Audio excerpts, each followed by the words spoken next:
Welcome to Bronze and Modern Gods bonus episode time. Yes, we're back on a Friday. I am John. And I'm Richard. Apologies for missing the last couple of bonus episodes, but that's why they're called bonus episodes, everybody. Yeah. Life happens. Yeah, we don't want you counting on it, but we like to make it a bonus. You know how that works on Fridays. If you're new to the channel, I'll tell you. We answer your questions, read your comments, and then we check in with Ali from Elite_Comics11 with the Instagram Market Watch to see what's happening on live sales on Instagram and how it's affecting the market. And it is time now for viewer mail. You've got mail. Richard, you start us off this week, please. My first piece of viewer mail is from Mark Robinson. Just to let you know, 50 Cent has had a lot of success with his Showtime TV shows. This is in regards to our discussion of the potential Zero show. Three quarters of shows, I think, with 2 additional shows, or 3 to 4 shows, I think, with 2 additional shows. Mark Robinson, likely story. Your real name is Curtis Jackson. Yeah, I wish him well. Preacher wasn't my thing, but I still think it was a good show. He didn't do Preacher. He didn't do Preacher. I thought he did Preacher. No, he did a show called Power. Okay. Successful. Yeah, but yeah, go ahead. Sorry. Yeah, no, I wish him well. The more representation we have in the industry, the better. And I hope he can bring a fresh perspective to the comic book genre. So, bring it on, 50 Cent. I look forward to seeing what you got. And Mark, to your point, absolutely. His production companies had much more TV success. We're talking about the movies. Those movies are direct to DVD stink bombs. Go look at the Wikipedia page for G Unit Productions and you'll see. But this is such a good concept, Zero, and it's really his production companies to screw up. So I want it to succeed. Don't get me wrong, because I would love to see Christopher Priest get his day, right. And we'll have more from Christopher Priest later this episode. But my first piece of viewer mail is from Rich B, who is looking at, not that Richard B. Hi, Richard B. This is a different Rich B. I didn't even make that connection. How funny. Who saw our pressing video from a few months ago. Great video. Very interested in cleaning and pressing my books. Do you have a video on removing free comic book day stickers from your LCS? Another creator recommended just buying one without, and I probably will, but I'm stubborn. LOL. Rich B. Don't even bother. I had Umbrella Academy free comic book day first appearance, and it had a huge free comic book day sticker in the middle, and in the inside front cover, I was like, no, I'm washing my hands of this. Price stickers, tiny stickers, yeah. Big store stickers, even if you use something like Goo Gone, there's just too much you can mess up. But Richard, you've had more experience. Yeah, I use this stuff. This stuff is called Undo. It's you can buy it on Amazon, a variety of different sites. And this stuff, you saturate the sticker. It does not leave a stain. It is really? It's remarkable. You saturate the sticker, and then you can literally peel it off. And if that sticker is given a chance to dry, the glue will become tacky again. It's amazing stuff. So the bigger the sticker, though, the higher the possibility of all kinds of things happening. So you're like John says, on smaller price stickers and things like that, this has worked really well. On the big giant free comic book day stickers, I wouldn't try it on one that you think is valuable first.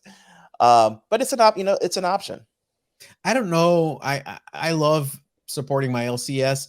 I don't know why they feel the need to take advantage of the stamp sticker area during free comic book day, because I'm there. I'm picking it up. I know where I got it. I think it's archaic. I think they're thinking, oh, this book will be passed along from person to person, and then they'll be able to see where its store gave it away. That just doesn't happen anymore. Come on, let's be realistic. Let's live in 2020. I agree. What year is it?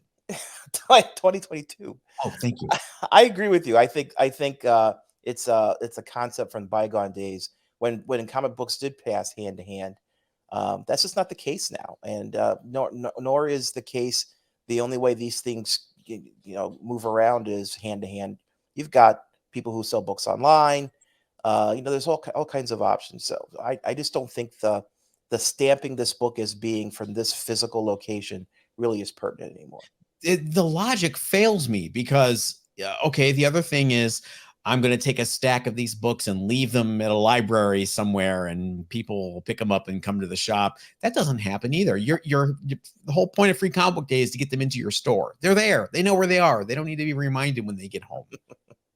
I don't know. It drives me nuts. Let's take a second and talk about your new painting behind you. Oh yeah, isn't that gorgeous?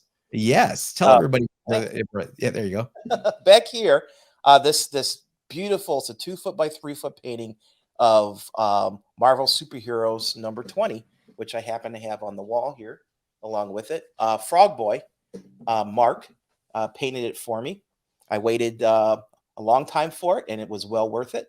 And this is absolutely gorgeous, and it's going to be the centerpiece of my office. We're doing a redesign, but I had to put it up there, and I had to put up some pertinent books. There's Fantastic Four 5, Fantastic Four Annual 2, MSH 20, and the Bill Sienkiewicz Fantastic Four 1 cover from 2018, which is just absolutely gorgeous. Rich's house is protected by electric fence, razor wire, 7 Doberman pinchers, 3 German shepherds, 4 pit bulls, and a partridge in a pear tree. And a partridge in a pear tree, and his daughter. But looking at it here, it almost looks like it's a reproduction just blown up, but it's acrylic on canvas, right? It is. It is an actual painting. If you go to Frog Boy's channel, and we'll put his link in the comments. His channel, he shows the process where he takes a blank canvas, he then transfers a sketch of the book, and then he uses an actual color reference to actually paint. And he did some improvements too, like the gold buttons on Doom's cape and the belt buckle are not gold on the actual cover. He cleaned those up, and he updated the face because the face is kind of plain, and when you blow it up, it ended up being not a good representation. So he did a more detailed face. He's a great guy. Also, the headshots in the corner box were on the original were from old stats that had been statted over and over again, so they were losing some definition. So I saw that he cleaned those up as well. It's super impressive. So look in the description. Look in the description. Get ready to wait a couple years because there's a wait list. There is a wait list. It is worth it. Mark, I hope I don't send too much business your way. All right, what's your next piece of viewer mail? Yeah, my next piece of mail is from Alex Goodwin. Lunchtime at work is always so much better with an episode of yours to watch. Keep up the great work. Thank you very much. Can we have some Doritos? I wish I had some Doritos. I know. You guys often talk about what colors are tough to find in grade, like black, or how easy it is for white to get dirty. Yes, it is. What is the easiest colors to find in high grade? This is an interesting question. I don't think necessarily a solid color, any solid color makes it easy to spot imperfections. So, regardless of what it is, a solid green, a solid blue, if there's spine ticks, they're going to stick out like a sore thumb. I prefer, if I'm looking for something that's going to hide maybe the, that aging, a busy cover, something that has a lot of detail to it. Those are the ones that are easier to find in high grade because, they don't pick up, or at least the spine ticks aren't as visible on those kinds of covers. Yeah, there's no hard and fast rule here. I find a lot of times, even when it's a multicolored cover and there's a lot going on, people tend to, if there's like black outlines along the side, people tend to break out those black Sharpies and try to cover things up, and stop it. Good. You're gonna get caught. Nobody's gonna fall for it. So no, I don't think there's a hard and fast. I don't think there's like yellow covers imperfections. No, nothing like that. Yeah, yellow sucks. Like ASM 129, the first Punisher. I had one of those that had a nice thumbprint right on that solid yellow color, and it stood out like a sore thumb. Ironic. Oh yeah, that it stood out like a sore thumb. I will recommend though. I think paper quality also has a big factor in it. Mm. Marvel today uses the thinnest possible paper they absolutely can get away with right now, which makes it really difficult. DC, on the other hand, some of their covers are really nice. And I, you know, if I was looking for a difference between the two, I would say DC has the better paper quality, the better, better cover quality. Marvel's is just terrible. Yeah, they're pinching some pennies for sure. And it's a bummer. I will say the most frustrating thing for me are books from the very early 2000s, 2002 to about 2013. A good example, Ultimate Comics #1, Ultimate Comics Spider-Man #1, the first solo Miles. It's got that black border around it, and it's a super glossy cover, almost like a cardstock. And man, it picks up everything. You look at it and there's an eye print. I mean, it's so annoying, but that's how you have to work with these things, and that's why take your time and look over your books. If Mhm. you're buying it at a show, don't feel rushed. Ask the dealer to take it out of the bag. Don't do it yourself. That way, if they snag it, it's on them. And just take your time. And when you're submitting, especially now, because we're getting some books back that have some interesting Yeah. graders notes that I've never seen before. I know what I'm doing, so I don't get these graders notes, but there's like butterfly flaring from Cockling. cockling from improper pressing. Real easy way to prevent that. Stop moving so fast. Mhm. Leave your book in the press for 12 to 24 hours. 12 hours if it's modern. I know it's annoying, but 24 hours if it's bronze or silver or earlier. And that's going to prevent, because what happens? That happens when the book cools down and you remove the pressure and you bring it out and then it just kind of flares up. Don't do it. All right. My next piece of viewer mail is from friend of the show, Jason Brownell, who's always leaving great comments. Back to Christopher Priest. When he was an editor in Marvel, at Marvel in the early or late 80s. Ironic that Priest was sabotaged by editorial, indeed. Look deeper into his editorial history with Spider-Man, the sabotaging of Roger Stern in the Hobgoblin saga, and Priest maybe grew a little perspective when it happened to him in return. He is a great writer. I read everything he puts out, but I wouldn't want him as an editor. Priest will be the first one to admit his faults. He was, I think, 22 years old when Jim Shooter made him group editor of all the Spider-Man titles. Wow. Can you imagine being a 22-year-old and being in charge of the most popular franchise at your company? That is daunting. You're gonna screw up no matter how good you are. And I also think, he kind of messed with Roger Stern's plans for the Hobgoblin. He kind of messed with Tom DeFalco and Ron Friends' run on Spider-Man. And I don't know.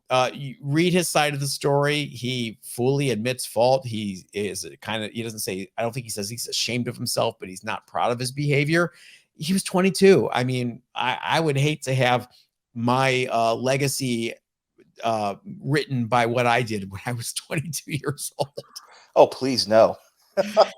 So I get it, but karma's a bee, as they say. The wheel turns slowly, but it does turn. So make sure you're leaving good vibes behind.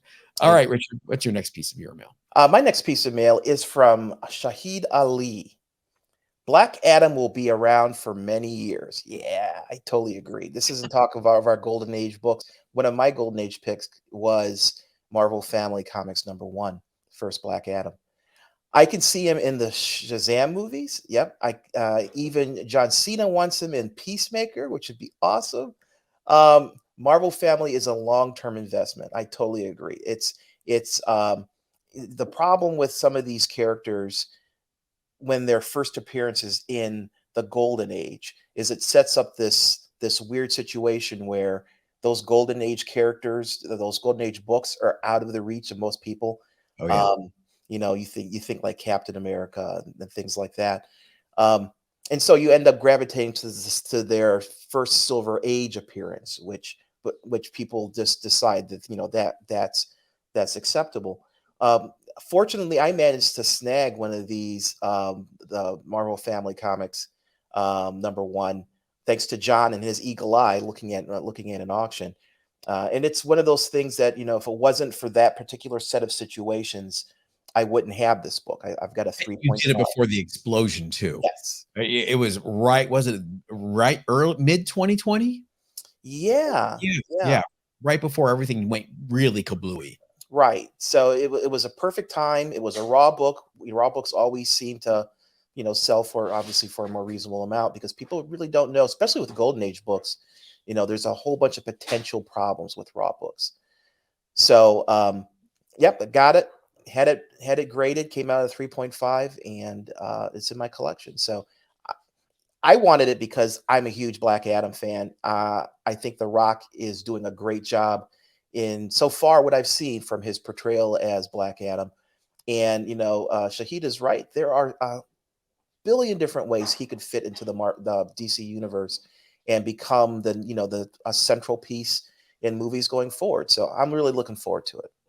I also think uh, nowhere to look, because if that book had been on Heritage or Comic Link or Comic Connect, you would have not have gotten it for what you got it for. Yeah. We found that through estatesales.net, which I always look at, liveauctioneers.com, I always look at. So don't forget about all these little alternative things. And you did roll some dice and take a chance by buying a raw Golden Age book. There's every chance that book could have been restored. It could have had some sort of funky color touch. So, high risk, high reward. So, congrats. Yeah, you're absolutely right. I was really, really nervous when that book came in, um, especially when I sent it to CGC, because you're right. The color touch is something that happens, Mm. especially in older books. Um, no tape on the book, which I was really surprised, but overall, it ended up being a really, really good example. And I was happy with the grade. You were too scared to press it, right? Because it was too fragile, you thought. Yes, yes. The staples on it were close. Even says in the grader's notes they're close to rusting, Mhm. and I was not going to put it in a humidity chamber. And so I was afraid of pressing it because of that. Um, so potentially, if I ever get braver, I could maybe able to get a higher than the 3.5 out of it. I would have done it. All right. And you My last piece of your mail is from Peter Eddy, who writes, one thing that should be considered about newsstand editions versus direct is that they were displayed on a rack and people probably looked at them without buying them. Absolutely. Especially those spinner racks where everybody kind of bends them down to see what's behind them. I remember those. That's probably why newsstands and high grade are harder to find no matter what the era. I agree with that. All right, shifting gears, you mentioned the DC shows Peacemaker and Doom Patrol, but you didn't mention Titans because I haven't watched it. I have thoroughly enjoyed that series, but it is a little dark, hence why I have not watched it. I think the actors and actresses fill the roles quite well, except for the one that portrays Bruce Wayne. He does not fit the Batman persona. Well, Yeah. I can tell you about Titans and me. I saw the trailer where Robin is all edge lord and he's like F Batman or whatever he says in the trailer, and I was like, this show is not for me. I'm going to respectfully pass. However, I know a certain Rich B, not the one who wrote in earlier, but the guy on this podcast, loves Titans. Yeah, I'm a huge Teen Titans back from the George Perez, Marv Wolfman days. I've been a huge Titan fan, so I was a little went into this show with a little trepidation, but I think it's a really good representation of a more realistic version of Titans, if you can call comic book related things Yeah. realistic. Definitely, there's a lot of Batman anger in Robin, or Nightwing. There's a lot of Batman anger in him, but I think it's because he's trying to come out of the shadow of Batman, and it does tone down later on in the series.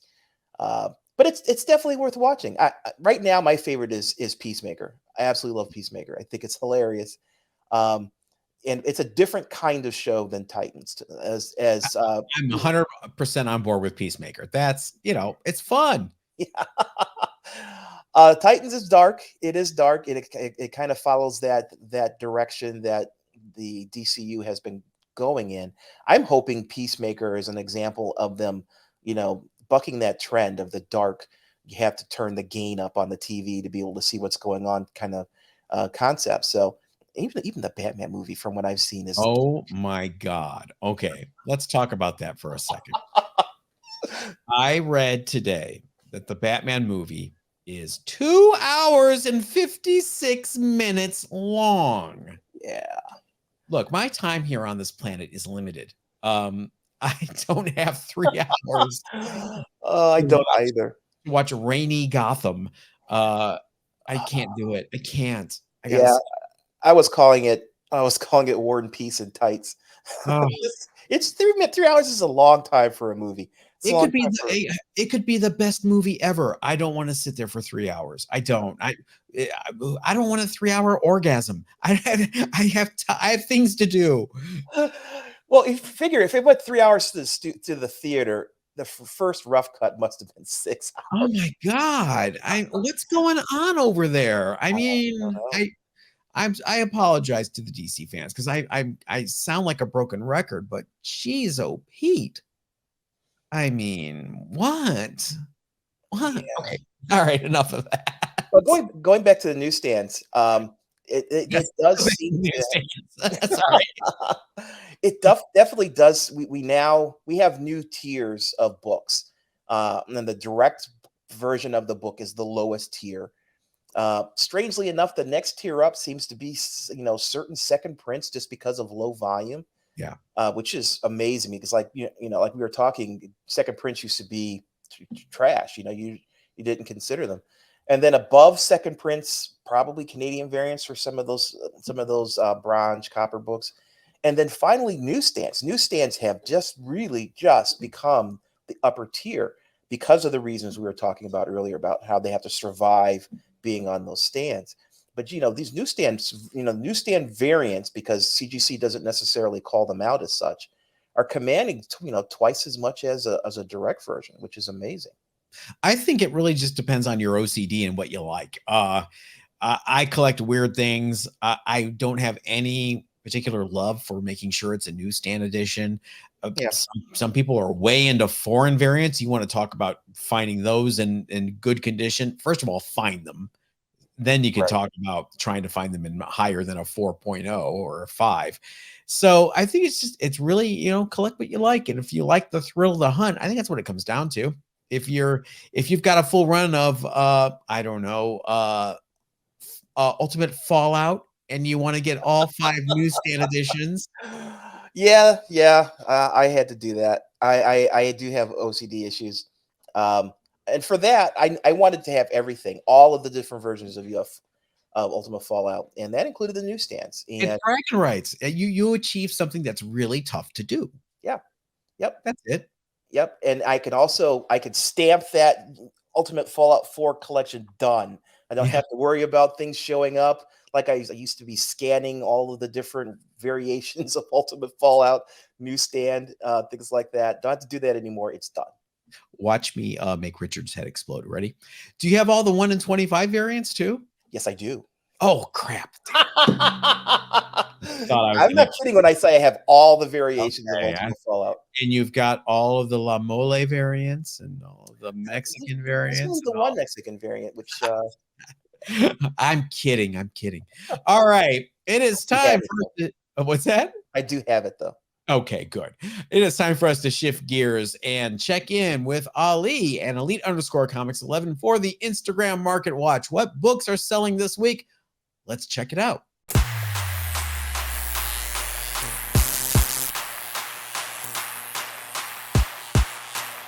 And let's bring him on now. Here is Ali from Elite_Comics11 on Instagram. How are you doing, Ali?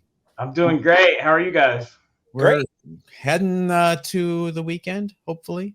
Uh, fingers crossed, no nuclear war, little things like that. Not to get political, but I'm against war. Oh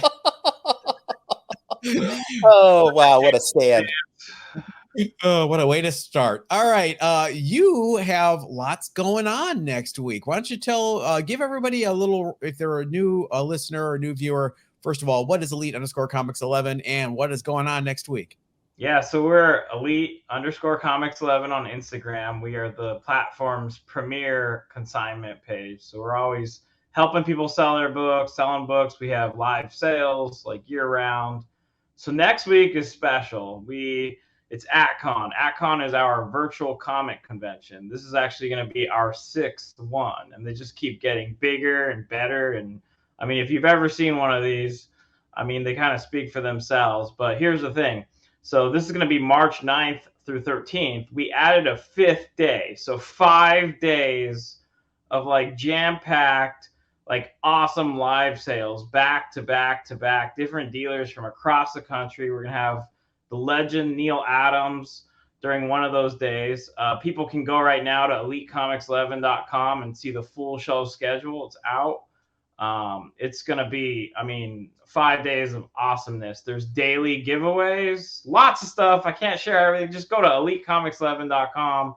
It's all there. There's going to be more surprises revealed, but it is incredible. We have awesome sponsors also, CGC, Heritage, Dig Auctions, Vivi, and of course, Bronze and Modern Gods. So elitecomics11.com. You can see the schedule, but yeah, make plans next week at elite_comics11 on Instagram. That's where you're going to want to be. I was looking at the schedule and I saw one day you have a live sale with one of the vendors that goes to 2 a.m. And I was like, wow, how nice pandering to the West Coast. I like that. I think those the New York vendors, man. I don't know if anyone sleeps in New York, so I believe it is the city that never sleeps. I've heard that before. Yeah, I've definitely heard that, and I've experienced it. They're fine. Well, it does sound exciting. We're absolutely proud and pleased to be a part of it. So everybody check it out. If you are not following elite_comics11 on Instagram, do so post haste. But now let's get to what we're here for, and that is the Instagram Market Watch. You've got 3 huge keys, 3 sales that we like to focus on every week, and just keep everybody informed of what's not being reported to GPA because they're happening on Instagram live sales. What you got? Right. So the first one, Journey into Mystery 85. This is the first Loki. This was a nice CGC 2.5 with off-white to white pages. It sold via Elite Comics 11 for $2,000. And that's right on the money for GPA at $2,000. I still think that's a bargain. The Loki is not done in the MCU. We're going to see him for a 2nd season, and I bet you he's going to be in some other MCU properties. So grab it while you can. The first appearance of Low Key is not a low key. All right, what's next? Giant Size X-Men #1. This was an 8.0 creamed off-white pages. It sold for $5,500. Yep, GPA on this one is $61.29. Yeah, steal. This is a steal. Patrick Stewart just announced this week that it was actually his voice in the Doctor Strange trailer. So that means Professor X is coming to the MCU, and with him comes Wolverine. So this is a great pickup. He said it's his voice, but watch, he's like playing like, Mordo's dad. Hey! Don't mess with my future. Okay, all right. I'll back off. All right, and what's this last? Speaking of Doctor Strange. Yeah, so the first appearance of Doctor Strange, Strange Tales #110 in a 4.0. You can see off-white pages, sold for $4,950. Yeah, that $49.50 is a steal compared to GPA at $59.25. Yeah, and this is really on topic right now. I'm surprised that we're seeing such a well, the buyer got a deal because I've seen this value of this book going up continually. Yeah, we've been saying it for a couple of weeks now, at least. I mean, it kind of is that in between phase where there are some deals to be had out there right now. I think there might be less deals in a month or so as things kind of pick up a little bit, but it's a good time to be picking up some of these books right now. Yeah, don't forget Strange Tales 110. Beyond the first appearance of Doctor Strange, it is also the second appearance of Paste Pot Pete. That's what everyone gets it for, right? Yes, the big Paste Pot Pete fans out there. He's on the cover. He is, yeah, with his paste pot, and his name is Pete. Yeah, how much of our audience even knows what a paste pot is at this point? I don't know. Thank God they changed his name to the Trapster. I mean, I'm not blaming Jack Kirby for that one. I'm going to put that all on Stan and his alliteration bug. All right. Remind everybody where they can find you, Ali, and the details about AtCon once more. Yeah, sure. So you can find our page. It's at elite_comics11 on Instagram. That's where AtCon is happening as well. That's where our page is every day of the year. You can go to elitecomics11.com and you'll see the full AtCon schedule for next week if you kind of want to make your plans. But it's 5 days of awesome. You're going to want to tune in every day if you can. Quit your jobs. Put the kids up for adoption. Because it's AtCon, right? Yeah, that's right. Good time. It's a good All time. right. We will see you then. Thanks you. Thank you. Thank you. All right, that is going to wrap up this bonus episode. Make sure you follow us on Facebook and Instagram at Bronze and Modern Gods. And Richard, if they like this video, what should they do? They should like and subscribe, please, please, please. If you like and subscribe, John promises to watch the 3-hour Batman movie. No, he doesn't. All right, and we will see you guys on Monday. Have a great weekend. Everybody stay safe.